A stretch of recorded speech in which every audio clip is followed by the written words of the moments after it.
Sarah Mitchell had always believed that her worst enemy would be another human being. She never imagined it would be a massive brown bear with teeth the size of her fingers and claws that could tear through metal. The morning started like any other day at the remote research station in the Alaska wilderness. Sarah, a wildlife biologist, had been studying wolf patterns for 3 months. She lived alone in a small cabin, surrounded by nothing but endless forests and mountains that touched the sky. She woke up to the sound of her radio crackling with static. The voice on the other end belonged to Marcus Kane, a local hunter and survival expert who had become her only connection to the outside world. "Sarah, you need to listen carefully," Marcus said, his voice tight with concern. "There's been unusual bear activity in your area. A large male has been spotted moving toward the research stations. Pack your emergency kit and stay inside." Sarah looked out her window at the peaceful morning. Birds were singing, and sunlight filtered through the tall pine trees. It seemed impossible that danger could exist in such a beautiful place. "I'll be fine, Marcus. I have protocols for this," she replied, though her hands trembled slightly as she reached for her coffee mug. "This isn't just any bear, Sarah. The locals call him Ghost. He's been terrorizing the area for weeks. 3 campsites destroyed, food supplies stolen. He's not afraid of humans anymore." After ending the radio call, Sarah tried to continue her normal routine. She checked her research equipment, updated her field notes, and prepared her lunch. But something felt different. The usual forest sounds seemed muted, as if nature itself was holding its breath. Around noon, she decided to collect water samples from a nearby stream. The task would take only 30 minutes, and she had done it hundreds of times before. She grabbed her sample kit, radio, and bear spray, then stepped outside. The forest was eerily quiet. No birds chirped, no squirrels chattered in the trees. Even the wind seemed to have stopped. Sarah's footsteps on the fallen leaves sounded unnaturally loud. She reached the stream and knelt down to fill her containers. The water was crystal clear and ice cold, flowing gently over smooth rocks. As she worked, a strange smell reached her nose. It was musky, wild, and unfamiliar. Sarah stood up slowly and turned around. 50 yards away, partially hidden behind a massive pine tree, something large and brown moved in the shadows. Her heart started beating so fast she could hear it in her ears. The bear stepped into the clearing and Sarah's breath caught in her throat. It was enormous, easily 8 feet tall when it stood on its hind legs. Its fur was dark brown, almost black in places, and its small eyes seemed to look right through her. For a moment, neither moved. Sarah remembered her training. Don't run, don't make sudden movements, appear larger than you are. But all of that seemed impossible when facing such a massive creature. The bear dropped down to all 4 legs and began moving toward her. Each step was deliberate, powerful. Sarah could see the muscles moving under its thick fur. She reached slowly for her bear spray, trying not to make any sudden movements. "Easy," she whispered to herself as much as to the bear. "Just stay calm." The bear stopped about 20 feet away and sniffed the air. Sarah realized she still smelled like the fish she had cooked for breakfast. To a hungry bear, she probably seemed like a meal delivery service. She began backing away slowly, keeping her eyes on the massive animal. The bear followed, matching her pace step for step. It wasn't charging or showing aggression, but it wasn't leaving either. It seemed curious, almost playful, which somehow made the situation more terrifying. Sarah's foot caught on a fallen branch, and she stumbled backward. She managed to stay upright, but the sudden movement caused the bear to rear up on its hind legs again. Now it towered over her like a furry mountain with teeth. Her radio crackled to life, and Marcus's voice cut through the silence. "Sarah, report your status. I'm getting worried." The bear's head turned toward the sound, its ears perking up with interest. Sarah used the distraction to put more distance between them, but she knew she couldn't outrun such a powerful animal if it decided to charge. "Marcus," she whispered into her radio, "I'm at the stream. The bear is here. It's huge." "Don't run," Marcus's voice came back immediately.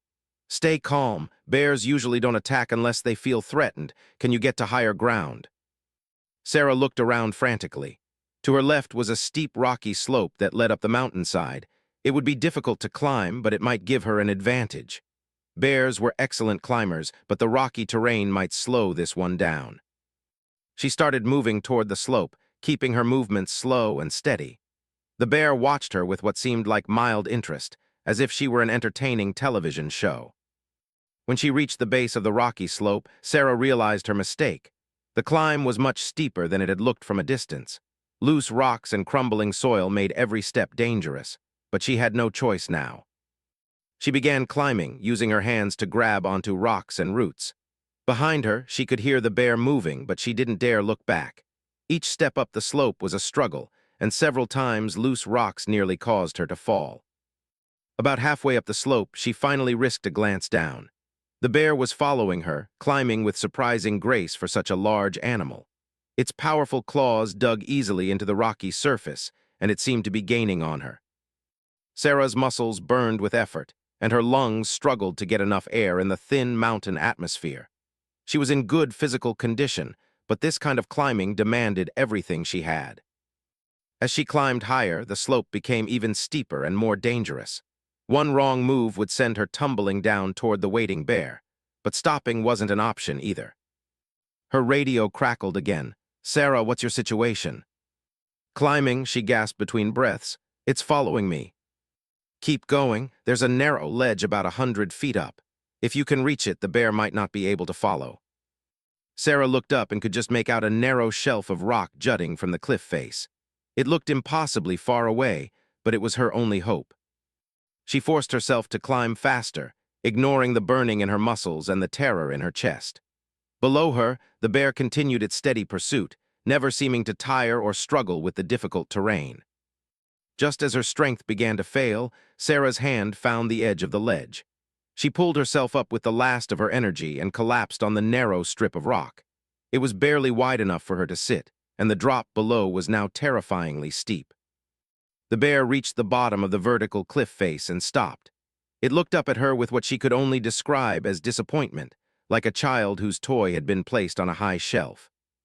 For several minutes, they stared at each other across the impossible distance. Sarah's heart gradually slowed to a normal rhythm, and she began to think she might actually survive this encounter. Then the bear did something that made her blood run cold. It sat down at the base of the cliff and looked up at her with patient, intelligent eyes. It wasn't giving up. It was waiting. "Marcus," she whispered into her radio, "I'm on the ledge, but it's not leaving. It's just sitting there watching me." "That's not normal behavior," Marcus replied, his voice troubled. "Bears don't usually wait like that. How much water and food do you have?" Sarah checked her small pack. 1 bottle of water, half full, and a granola bar, enough for maybe 6 hours if she was careful. "Not much," she admitted. "I'm coming to get you," Marcus said. "But I'm 3 hours away by truck, then another 2 hours on foot. Can you hold out that long?" Sarah looked down at the massive bear, which seemed perfectly content to wait. She settled back against the rock wall and closed her eyes, trying to conserve energy. "I'll have to," she replied. As the sun moved across the sky, the strange standoff continued. The bear occasionally moved around the base of the cliff, exploring different angles, but always returned to its patient vigil. Sarah began to feel like she was in some bizarre fairy tale, trapped by a monster that could outwait her. Hours passed. The sun reached its peak and began its descent toward the mountains. Sarah's water was nearly gone, and her body was starting to cramp from sitting in the same position on the hard rock. Below, the bear remained as patient as ever. Sometimes it dozed, but it never left. Sarah began to wonder if it was actually as intelligent as it seemed, or if she was just projecting human qualities onto a wild animal. As afternoon turned to evening, she heard something that made her heart leap with hope, the distant sound of an engine. Marcus was coming, just as he had promised. But as the sound grew closer, the bear's behavior changed. It stood up, sniffed the air, and began moving restlessly around the base of the cliff. Sarah realized that the arrival of another human might make the situation even more dangerous. The engine sound stopped, and Sarah knew Marcus was beginning his hike to reach her. She tried to radio him to warn him about the bear's agitation, but her battery was nearly dead. As darkness began to fall over the mountain, Sarah prepared for what she knew would be the most dangerous part of her ordeal. Help was coming, but it might arrive too late, and the bear seemed to sense that its patient wait was about to be interrupted. She gripped her nearly empty can of bear spray and watched the massive animal below, knowing that the real test was just beginning. Marcus Kane had seen plenty of dangerous situations in his 20 years as a wilderness guide. But none had made his hands shake like they did now as he hiked through the darkening forest toward Sarah's location. He moved carefully through the trees, his rifle ready but hoping he wouldn't need to use it. Killing a bear was always the last resort, especially one that hadn't actually attacked anyone yet. But Ghost had been terrorizing the area for weeks, and Marcus knew the massive animal was unpredictable. The beam of his flashlight cut through the growing darkness, revealing familiar landmarks. He was still half a mile from the cliff where Sarah was trapped, but he could already sense something was wrong. The forest was too quiet, even for evening. No owls hooted, no small animals rustled in the underbrush. Marcus stopped and listened carefully. In the distance, he could hear something moving through the trees, something large. His grip tightened on his rifle as he realized that Ghost might not be waiting at the cliff anymore. He clicked his radio, hoping Sarah's battery still had some life left. "Sarah, this is Marcus. I'm about 30 minutes away from your position. Can you see the bear?" Static answered him. Either her radio was dead or she couldn't risk making noise to respond. Neither option made him feel better. Marcus continued forward, moving more slowly now. Every shadow could hide a massive predator, and the darkness was growing thicker with each passing minute. He had been in these mountains his entire life, but tonight they felt alien and dangerous. 20 minutes later, he reached a small clearing where he could see the cliff face in the moonlight. His powerful flashlight found Sarah immediately. She was still on the narrow ledge, but she appeared to be unconscious or sleeping. Below the cliff, there was no sign of the bear. "That's not good," Marcus muttered to himself. A patient bear was dangerous, but a bear that had wandered off to hunt was potentially deadly. It could be anywhere now, including behind him. He tried the radio again. "Sarah, wake up, I'm here." This time he saw her stir on the ledge. She raised her head and looked down, then waved weakly. Her voice came through the radio, faint but clear. "Marcus, thank God. The bear left about an hour ago. It just wandered off into the trees." Marcus felt his stomach clench. Which direction? East, toward the stream where this all started. That meant the bear had moved away from the cliff, but it was now somewhere between Marcus and the easiest path back to his truck. He would have to find another route or risk encountering Ghost in the darkness. "Okay, Sarah, I need you to stay exactly where you are while I figure out how to get you down from there. That ledge looks pretty narrow." Marcus examined the cliff face with his flashlight. It was nearly vertical, about 30 feet high, with very few handholds. Sarah had managed to climb up in desperation, but getting down safely would be much more difficult. He unloaded his pack and pulled out climbing rope, knowing he would need to anchor it securely at the top of the cliff. The only way to reach the top was to hike around to the back side of the rocky formation, which would take at least an hour. "I'm going to climb up from behind and lower a rope to you," he called up to her. "Can you hold out a little longer?" "I don't have much choice," Sarah replied, and Marcus could hear the exhaustion in her voice. As he prepared to hike around the cliff, a sound from the forest made him freeze. It was the crack of a breaking branch, loud and close. Something heavy was moving through the trees nearby. Marcus raised his rifle and swept his flashlight across the tree line. Two yellow eyes reflected back at him from about 50 yards away, glowing like twin stars in the darkness. "Sarah," he whispered into his radio, "Ghost is back, he's down here with me." The eyes disappeared as the bear moved deeper into the shadows. Marcus knew the animal was circling him, trying to figure out what he was and whether he posed a threat. This was the most dangerous moment, when a wild animal was deciding between flight and fight. Marcus had encountered bears before, but never in complete darkness, and never one with Ghost's reputation for aggression. He needed to get to higher ground, but the cliff was behind him, and the bear was somewhere in front of him. He began backing slowly toward the cliff face, keeping his rifle ready and his flashlight moving. The beam danced across trees and rocks, but the bear remained hidden. Marcus felt like he was playing a deadly game of hide and seek. "What's happening down there?" Sarah's voice came through the radio, tight with fear. "Stay quiet," Marcus whispered back. "Don't make any noise." A twig snapped to his left, then another to his right. The bear was definitely moving around him, staying just outside the reach of his flashlight. Marcus pressed his back against the rocky cliff and tried to spot the massive animal. Then he heard something that made his blood run cold, a low, rumbling growl that seemed to come from everywhere at once. The sound echoed off the cliff face and seemed to fill the entire forest. Marcus's flashlight beam found the bear 20 feet away, standing between two large pine trees. In the harsh white light, Ghost looked even more massive than Marcus had imagined. The animal's fur stood on end, making it appear even larger, and its mouth was open, revealing teeth that gleamed like ivory daggers. For a long moment, neither man nor bear moved. Marcus knew that this was the critical moment. If he showed fear or made the wrong move, Ghost would charge, and at 20 feet, there would be no time to aim carefully. "Easy, big guy," Marcus said in a steady voice. "I'm not here to hurt you, just passing through." The bear took a step forward, then another. Marcus raised his rifle, but he knew that even a perfect shot might not stop a charging bear before it reached him. He needed the animal to move farther away, or he needed to find an escape route. Behind him, the cliff was unclimbable without equipment. To his left and right, the bear could easily cut him off. His only option was to stand his ground and hope that Ghost would decide he wasn't worth the trouble. The bear stopped 10 feet away and reared up on its hind legs. Standing upright, it was nearly 8 feet tall, and its massive arms could probably break Marcus in half with a single swipe.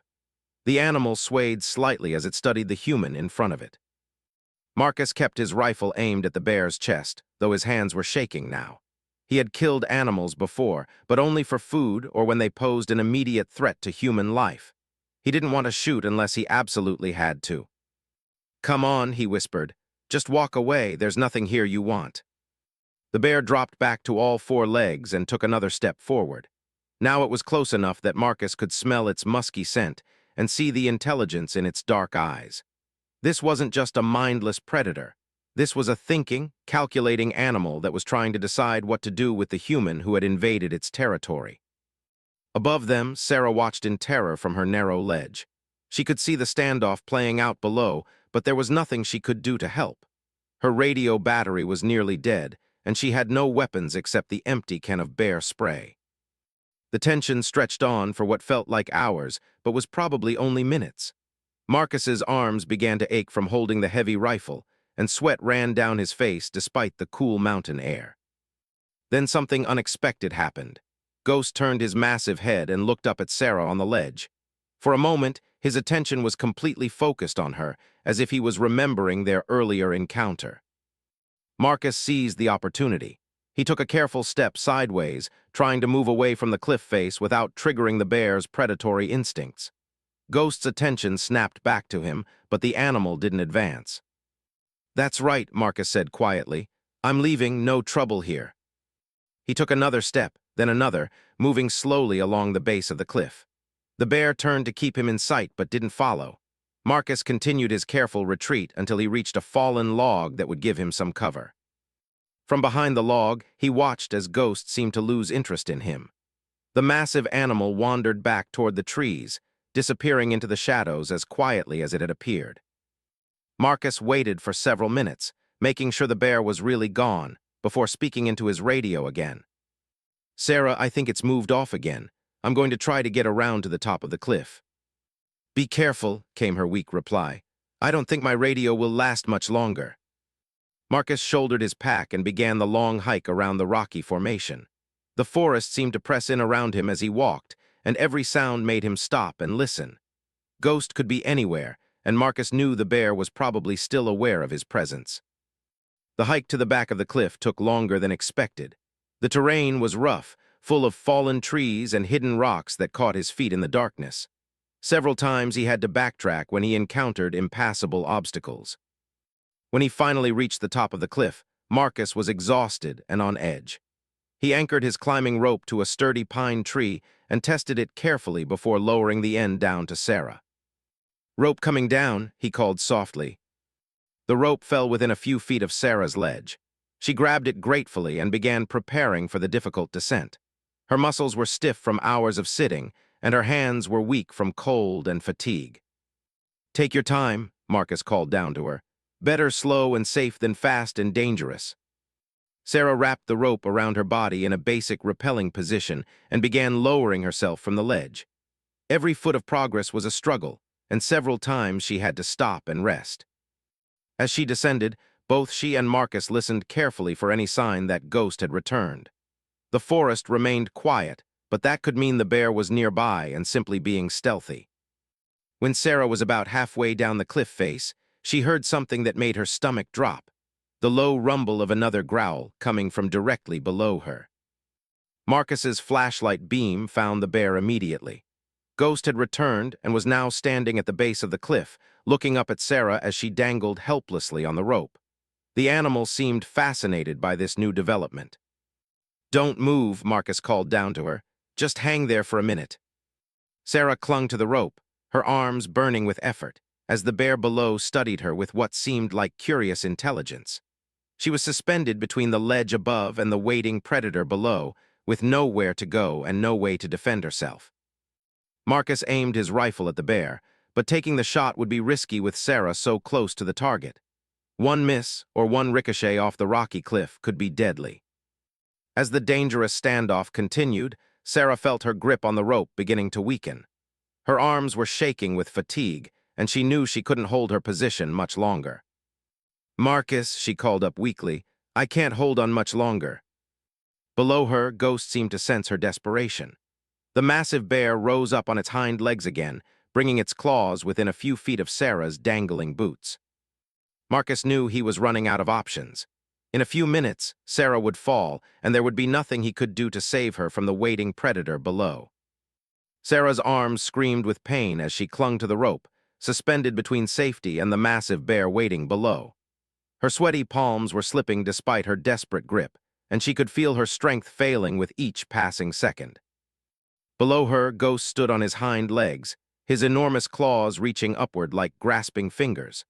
The bear's dark eyes seemed to calculate the distance between them, as if planning exactly when she would fall into his reach. Marcus aimed his rifle from the top of the cliff, but the angle was impossible. Sarah was directly in his line of fire, and in the darkness, he couldn't risk a shot that might hit her instead of the bear. "Sarah, listen to me," Marcus called down urgently. "I need you to swing toward the cliff face. Get your feet against the rock and push yourself away from the bear." Sarah looked down at the vertical rock wall beside her. It seemed impossible, but it was her only chance. She began to rock back and forth on the rope, building momentum despite her exhaustion. Ghost watched this new movement with growing interest.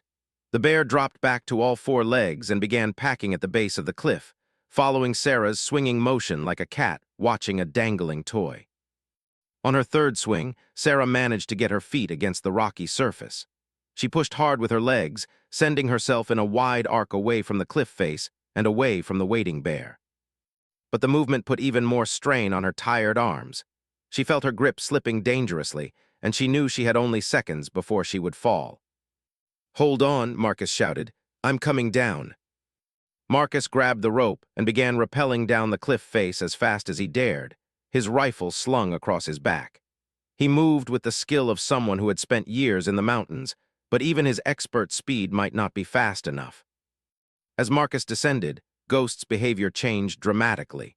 The bear seemed to realize that another human was joining the situation, and his patience finally ran out. He charged toward the cliff, roaring with a sound that echoed off the rocky walls like thunder. Sarah's grip gave out just as Ghost reached the base of the rope. She fell the last 10 feet, landing hard on the rocky ground with a painful impact that knocked the wind from her lungs. Ghost was on her instantly, his massive form blocking out the moonlight above. Sarah rolled desperately to one side as enormous claws raked the ground where she had been lying. The bear's jaws snapped shut inches from her face, and she could smell his hot, musky breath. Marcus was still 15 feet up the rope when he saw Sarah fall. There was no time for careful climbing now. He let go of the rope and dropped, landing hard but staying on his feet. His rifle was in his hands before Ghost even realized he was there. "Hey," Marcus shouted at the top of his lungs. "Over here." Ghost spun toward the new threat, giving Sarah precious seconds to crawl behind a large boulder. The bear and the hunter faced each other across 10 feet of rocky ground, with only Marcus's rifle between them and disaster. Marcus had hunted bears before, but never under these conditions. The darkness, the close quarters, and Sarah's presence nearby made this the most dangerous situation of his life. He needed a perfect shot, or Ghost would be on him before he could work the bolt for a second round. "Come on," Marcus said in a steady voice. Let's settle this between us. Leave the woman alone. Ghost seemed to understand that this human was different from the helpless female hiding behind the rock. This one smelled of weapons and confidence and death. The bear hesitated, some ancient instinct warning him that this was not prey, but a predator like himself. For a moment that stretched like an eternity, man and bear stared at each other. Marcus could see the intelligence in Ghost's dark eyes, the careful calculation of a dangerous predator deciding whether the fight would be worth the risk. Then Ghost made his choice. With a roar that shook loose rocks from the cliff above, the massive bear charged. Marcus had faced charging bears before, and he knew he had perhaps 2 seconds to make his shot count. He raised his rifle, found Ghost's chest in his sights, and squeezed the trigger. The rifle's bark echoed off the cliff face like a cannon shot. Ghost stumbled but didn't fall, his massive momentum carrying him forward even as blood began to stain his dark fur. Marcus worked the bolt desperately, ejecting the spent cartridge and chambering a fresh round. Ghost was only 5 feet away now, close enough that Marcus could see the rage and pain in his eyes. The second shot took the bear in the shoulder, spinning him around and finally breaking his charge. Ghost collapsed on his side, his powerful limbs twitching as life slowly drained from his massive body. Marcus kept his rifle trained on the fallen bear, knowing that even a dying predator could kill with his final breath. He approached carefully, ready to fire again if necessary. But Ghost's fight was over. The massive bear that had terrorized the wilderness for weeks lay still, his dark eyes staring sightlessly at the star-filled sky above. Sarah emerged from behind the boulder, shaking with shock and relief. "Is he dead?" Marcus checked the bear's breathing and pulse before answering. "Yes, it's over." They stood in the sudden silence, both struggling to process what had just happened. The forest around them seemed to be waking up again, as if the death of the great predator had released the smaller animals from their fear. "I'm sorry it came to this," Marcus said, looking down at Ghost's still form. He was a magnificent animal, but he had lost his fear of humans, and that made him too dangerous to live. Sarah nodded, understanding the harsh reality of wilderness survival. "Thank you for saving my life. I thought I was going to die on that cliff." Marcus began gathering his equipment, anxious to leave this place of death. "We need to get back to my truck and report this to the authorities. They'll want to examine the body and make sure Ghost wasn't diseased or rabid." The hike back to Marcus's truck took 3 hours in the darkness. Both were exhausted, but the adrenaline from their life-or-death encounter kept them moving.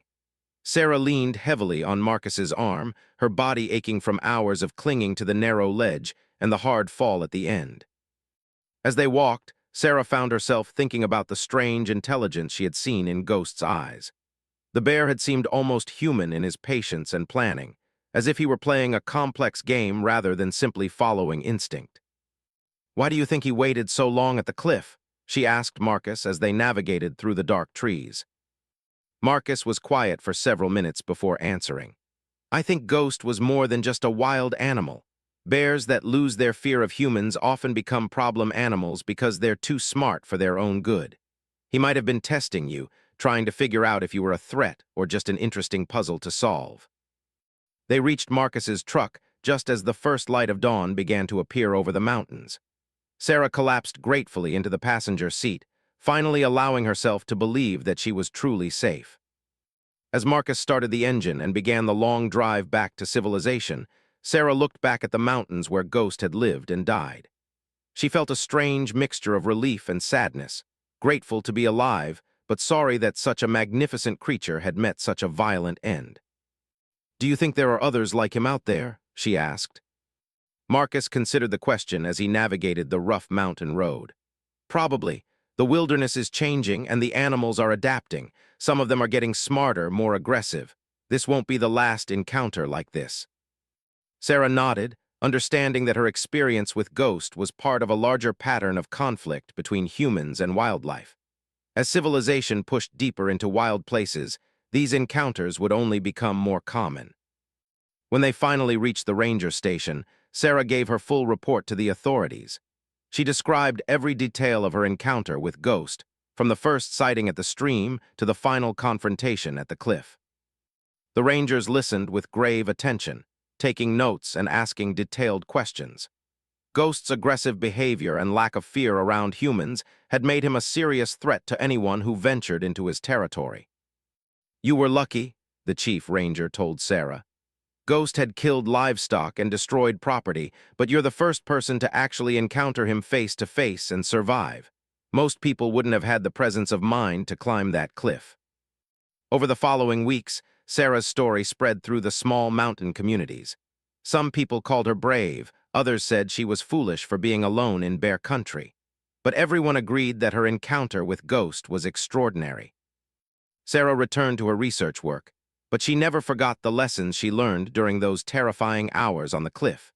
She installed better security systems at her cabin, carried more powerful weapons during her field work, and never ventured into the wilderness without detailed safety protocols. But most importantly, she developed a deeper respect for the intelligence and power of wild animals. Ghost had been more than just a predator. He had been a thinking, planning creature capable of complex behavior. His death had been necessary for human safety, but it was also a reminder that humans were not the only intelligent species sharing the wilderness.